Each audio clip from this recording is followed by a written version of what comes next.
Hello there. What is going on, everybody? Today, we're going to be doing a recap of the big Fantasy Flight live stream for Armada's Wave 8. This was a very informative live stream. There were a lot of good questions asked, a lot of questions answered. Still some mysteries remain. And the good news about all this is it looks like we'll probably still be getting this in December, although there is a chance it could get pushed back to January. Kind of there's still a few moving parts kind of in the mix, and they haven't nailed down an exact date yet.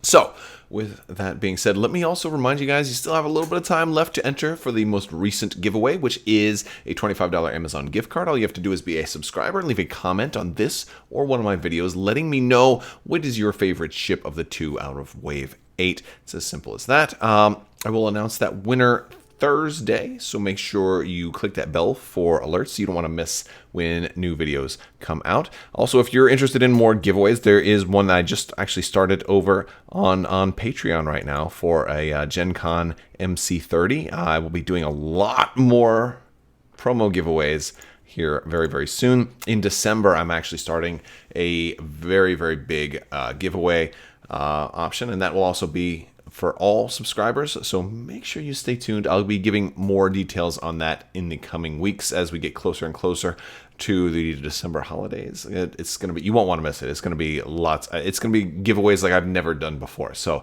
lots and lots of giveaways.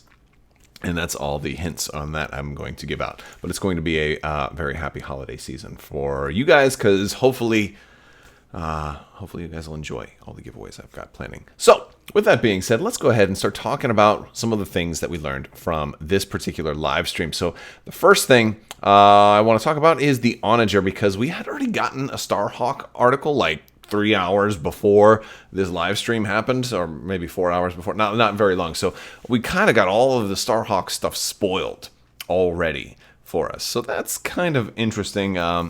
It is what it is, I suppose. It's not like the end of the world, but I mean, well, not the end of the world. I mean, like it's, it just kind of took a little bit of the oomph out of this particular, Q&A because, well, hey, we really just had questions about a few things. Primarily the big sources of information that we didn't have already were a lot of the Onager information as well as a lot of the Salvo information. So that's what we're going to kind of focus on a little bit here. There are a few other things in the future that we're going to talk about towards the end of this video. So first off, we did get a look at one of the Onager cards. This is the Onager class test bed. So we can see that, now we know it's a large ship. We can see that it can go speed 3, which is strange because this is a ship that kind of wants to go slow. It's got 10 hull, a black anti-squadron die. It's a 3-1-3, so actually for a large ship only having 3 engineering is interesting. So it's kind of, it's a little bit fragile. It's almost like a big Nebulon for the Empire in some ways. It's got 1 click on the 1 click on the 1 and the 2 for at speed 2, and it's got no clicks at the 3 on speed 3, but still 1 and 1 on the 1 and 2 there.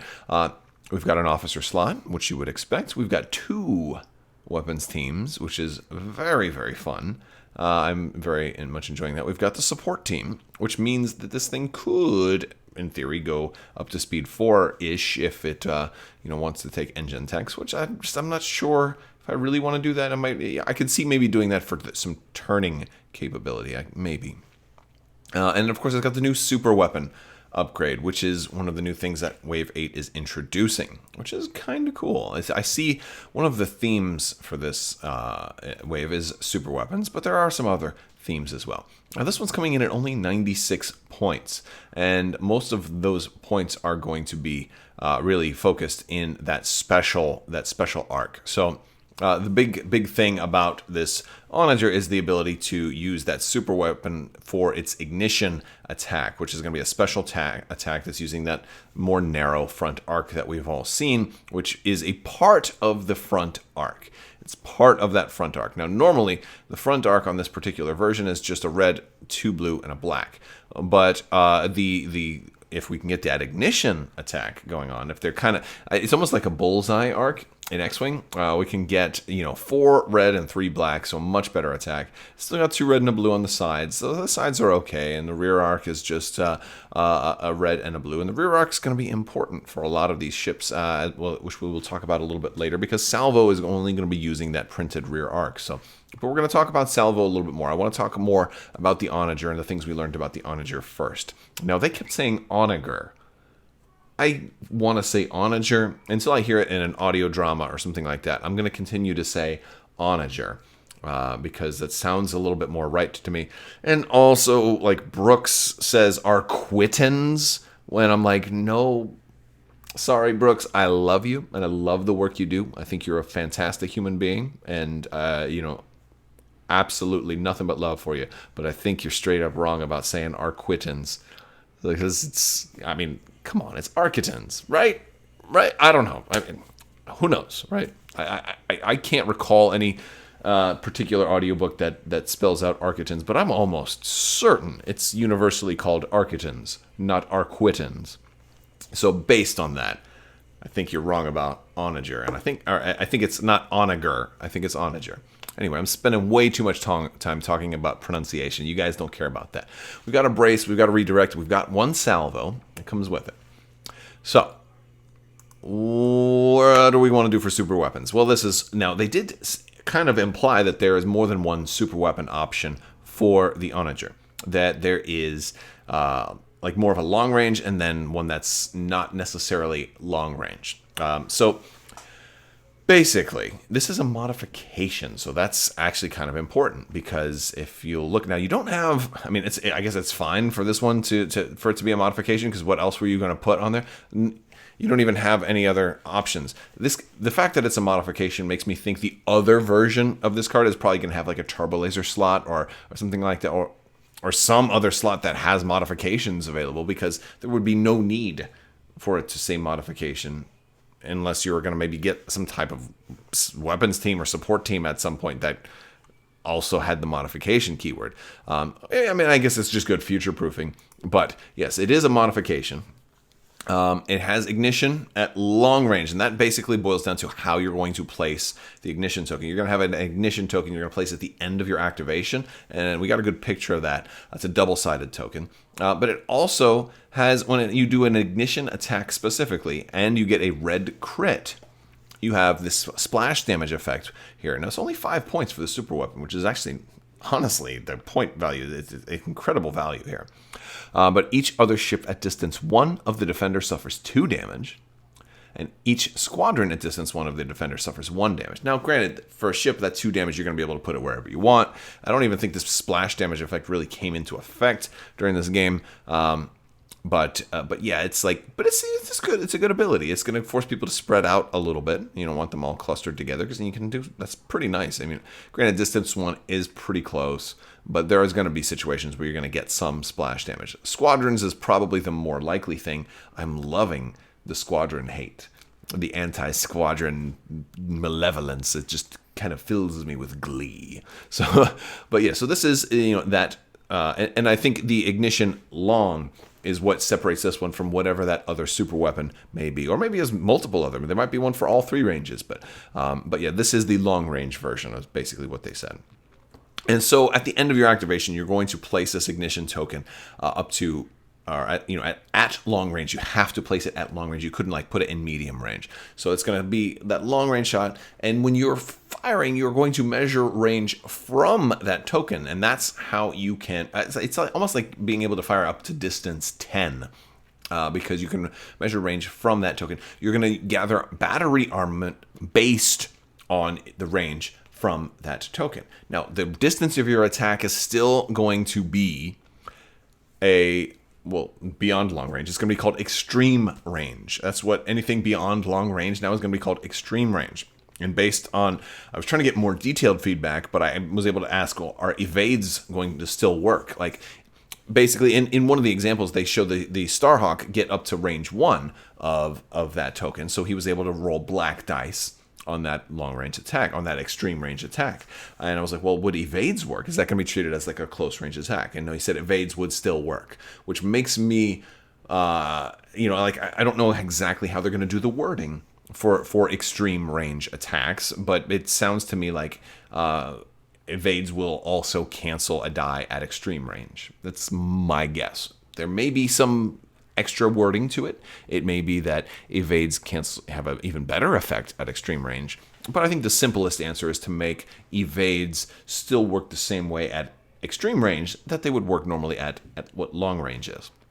And other effects that would work based off the range of an attack, my guess is that would still kind of treat extreme range as long range, with maybe one or two exceptions. But again, we'll have to wait until we see the rules for it. The rules will all be in their respective ships. You're not going to have to wait for an online rules reference, although an online rules reference would be great. But we're going to talk more about that later.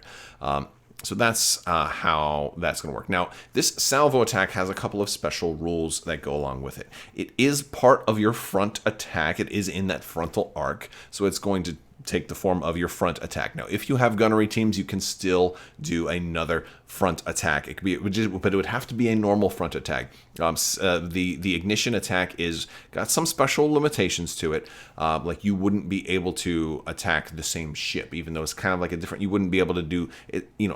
Gunnery teams restrictions still going to prevent you from attacking the same ship, but also that ignition attack. They just say you could only do it once per turn. So you're not going to be like if you manage to have two ships both in that same arc, you're not going to be able to ignition attack on both of them. But if you have another ship that is in like maybe medium range or regular long range, right? That happens to also be in your front arc. You could take a regular front arc shot on that ship if you had gunnery teams. So that's kind of how that works. Also, an ignition attack is a special attack, so it cannot be salvoed again back. Again, we're going to talk more about salvo in just a minute, but you couldn't use salvo to counterattack with that because it's not a standard attack. Let's see. You're going to measure your dice. You can only attack ships. So now the only exception to that, you couldn't attack a squadron at extreme range using that special arc.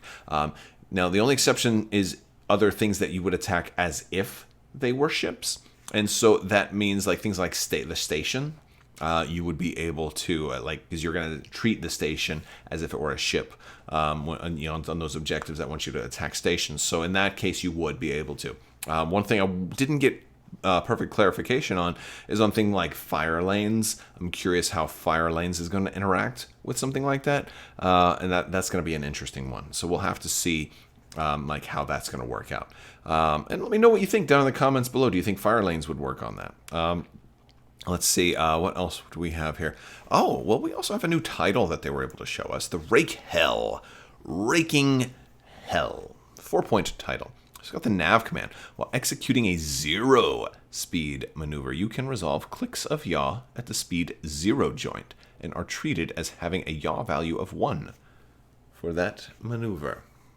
So this is cool. This basically lets you, and it's a whole new thing, and they kind of did this in X-Wing too. I feel like having Brooks on both the X-Wing team and the Armada team means like some of that design philosophy is carrying over. Hopefully the proofreading of stuff is not something that carries over from X-Wing, because X-Wing has had so many mistakes lately. Hopefully they're taking a lot more time. Well, a year between expansions, I'm sure they're going to take more time with Armada. But yeah, so this basically lets you kind of stay put and move. So the way this is going to work, you're getting ready. It was very nice of Brooks, by the way, to put the take the ship off the base so we can see him perform a 0-speed turn. And he basically sticks the ship in there. Then he kind of pulls it out, clicks that yaw, and then puts it back in. So you're going to be able to stay the same place you are. And that's something that's really important for a artillery, a long extreme range ship. You don't want to move in fast. You want to stay really far away from the fight, which is awfully cool. It's going to be interesting to see how that impacts the game, right?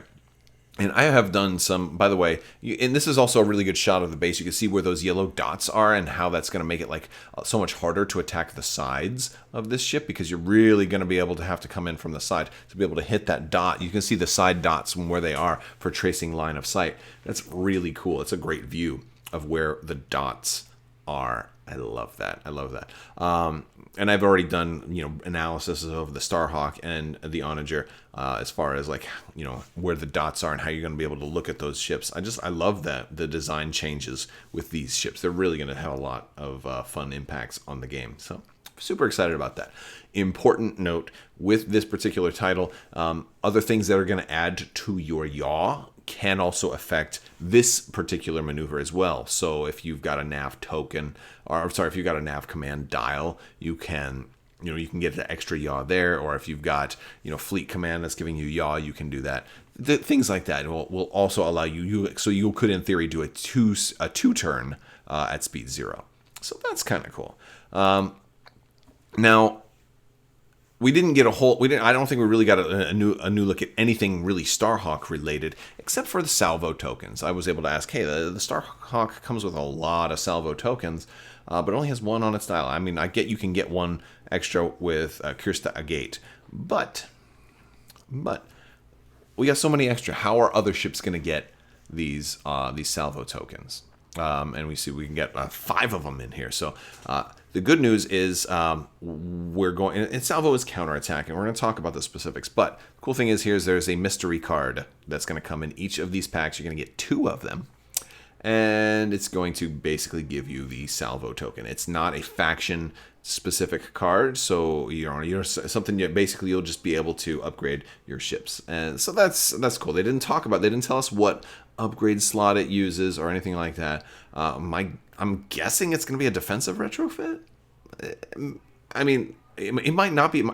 Actually, it might be an offensive retrofit. That is a possibility. I could see, because Salvo is effectively offensive. I mean, it's defensive and offensive. Could be something that uses both defense and offensive retrofit. But that might be a bridge too far, because then you're gonna begin to restrict the number of ships that can take it. So interesting. All right, so what do we know about Salvo, right? Well, it uses the printed arc on your rear. So when you're counterattacking, you're gonna spend that defense token, and you're gonna return fire. You can do this even if you're destroyed. It's gonna use the rear printed arc. Now, I had initially speculated, I wonder if this would work with Spinal Armament. Now, this was my error, and I'm going to walk you through the logic and explain to you why I was wrong, because I think maybe some of you might have had the same idea as I did. I asked the devs to clarify it in the live chat, just for the purposes of like having it clear as day. There is a difference between when an upgrade like Spinal Armament modifies your battery armament. Okay, and upgrading your battery armament is strong, because that's done before you're gathering dice, right? You're going to look at that battery armament because it's not printed, but it's still upgrading your battery armament. So if you've only got like 2 dice, like a red and a blue in your rear, Spinal Armament is effectively kind of making that 2 red and a blue. So if you had like an obstructed shot out the rear that you wouldn't have been able to make the shot, now all of a sudden you can. And then once you roll those dice, then you have the attack pool, and you can add more dice to it depending on what you're running, so cool stuff, like great stuff. So I always liked how Spinal Armament changed your actual battery armament, as opposed to some other upgrades that just add a die, like maybe like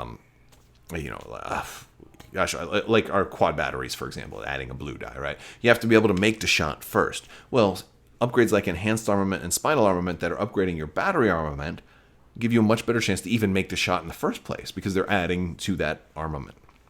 Now, I feel like I'm beating a dead horse, but I just want to walk everybody through this. The word printed, when they're using that here, is literally referring to what is physically printed on the card, ignoring upgrades. Okay, so when it's using your printed armament, it's only looking what's physically printed on the card, ignoring all upgrades, because there is a difference between printed armament and battery armament, right? Your printed dice is what it's going to use. So it's not going to use, if you have Spinal Armament, even though it does increase both your front and your rear. People tend to ignore the rear because you generally think of Spinal Armament as just helping the front side. But it's a lot of games it's been huge for firing out the rear.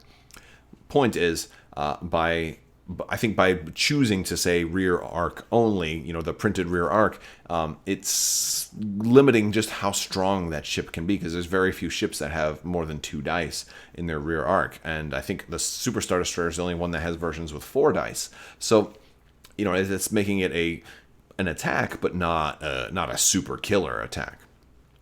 Okay, now that we got that out of the way, Salvo is a special attack that also cannot be salvoed in return.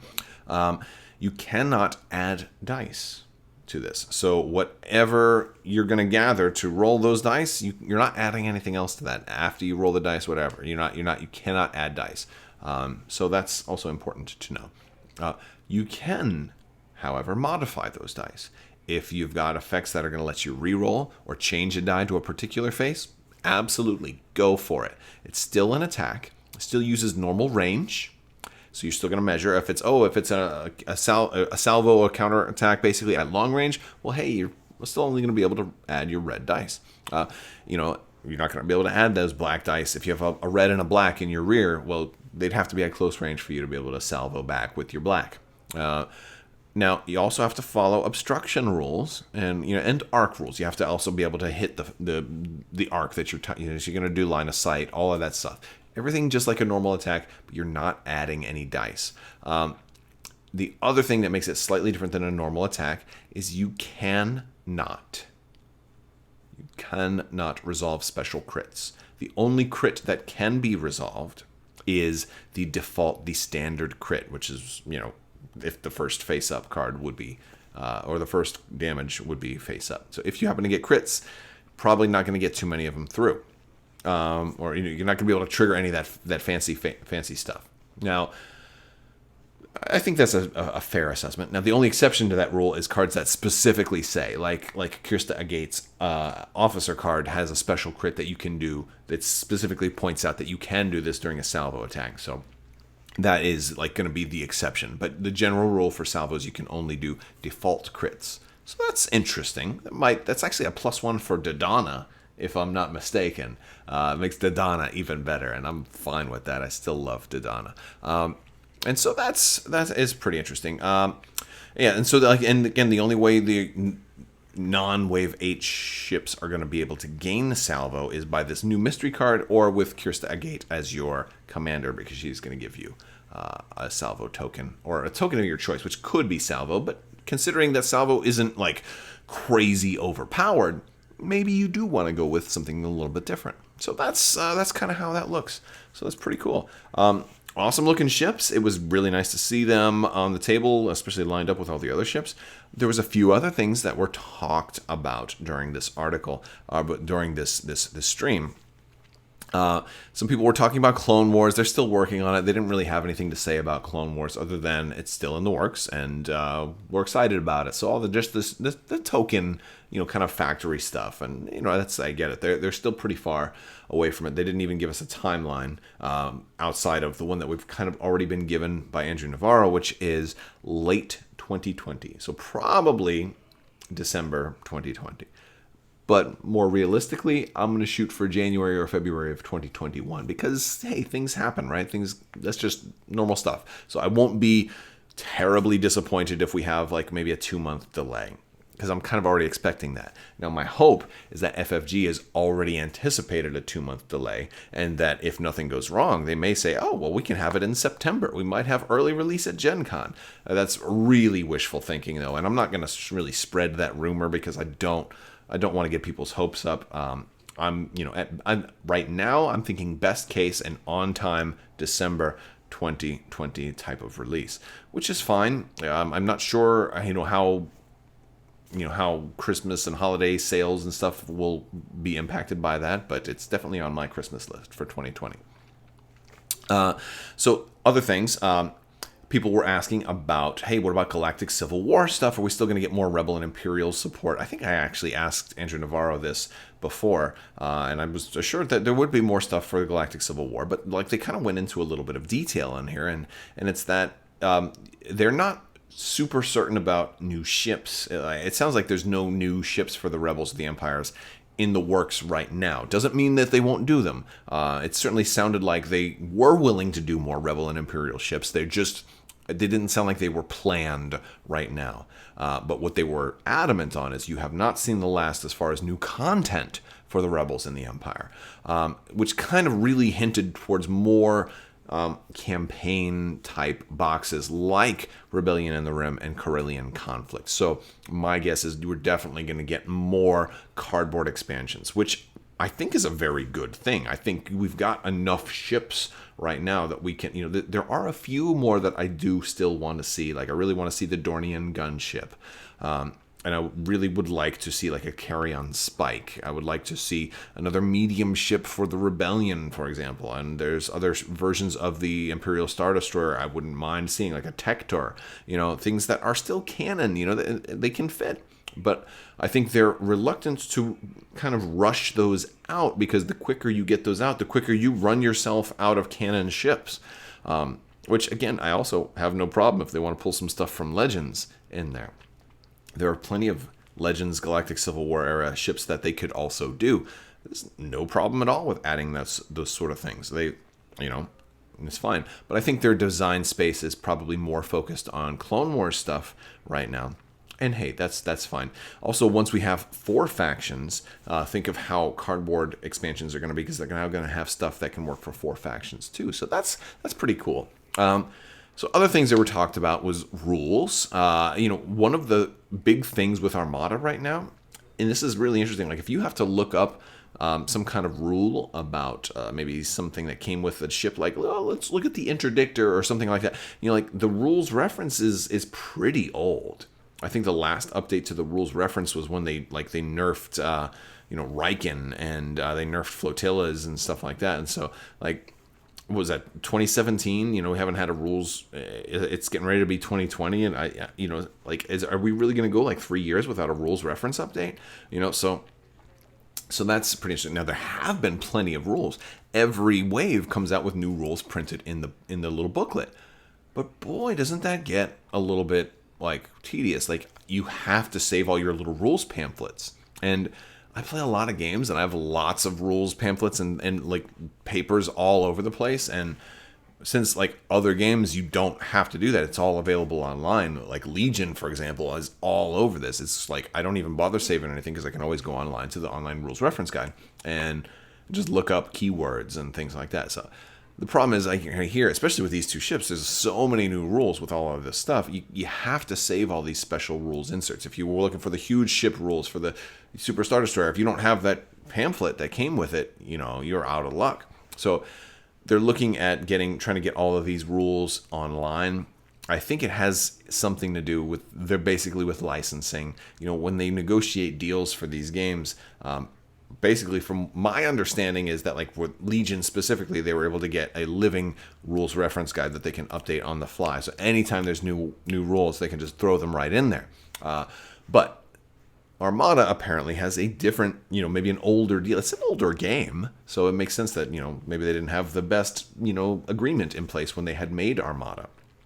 It definitely seems like they have to get licensor approval to be able to make some type of rule book change to Armada, and so it's probably not something very easy to do. My guess is that when Clone Wars does come out, we'll probably have an all-new rulebook, kind of like how we did in Legion, how you get this whole separate new rulebook, and that will be a good opportunity for them to completely streamline all the rules and have maybe even renegotiate a deal that they can update it on the fly as need be.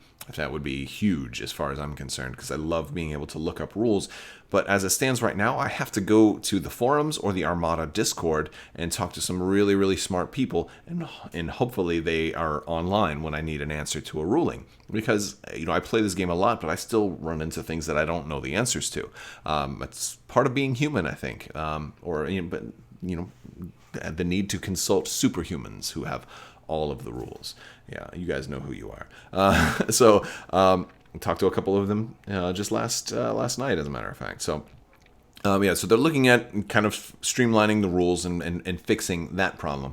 And another thing that they are also looking at is possible points adjustments. They said to stay tuned for that. He was very non-committal, but you could kind of tell that that's something they're aware of. And I think I talked about this not long ago with like, hey, look at these two commanders, Ramadi and Agate. They're amazing, and they're only 20 points. Dodonna is amazing. He's only 20 points. And Leia is okay, and she's freaking almost 40 points. And Tarkin, Tarkin's almost 40 points. Like, there's not balance there. And there's plenty of, I think, upgrades and ships that could probably use some points adjustments as well. And so I think people are crying out for a lot of points adjustments. So it's kind of cool to see that they'd be looking into doing something like that. So, I think that's about it. That's about all we got today from the live stream.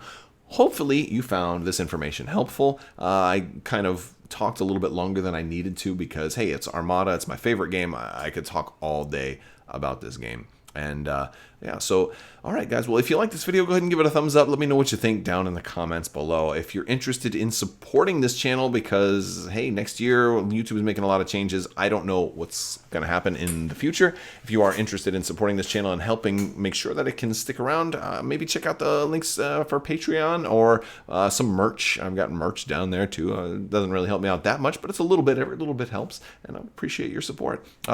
Or if you just want to click that subscribe button, that helps too.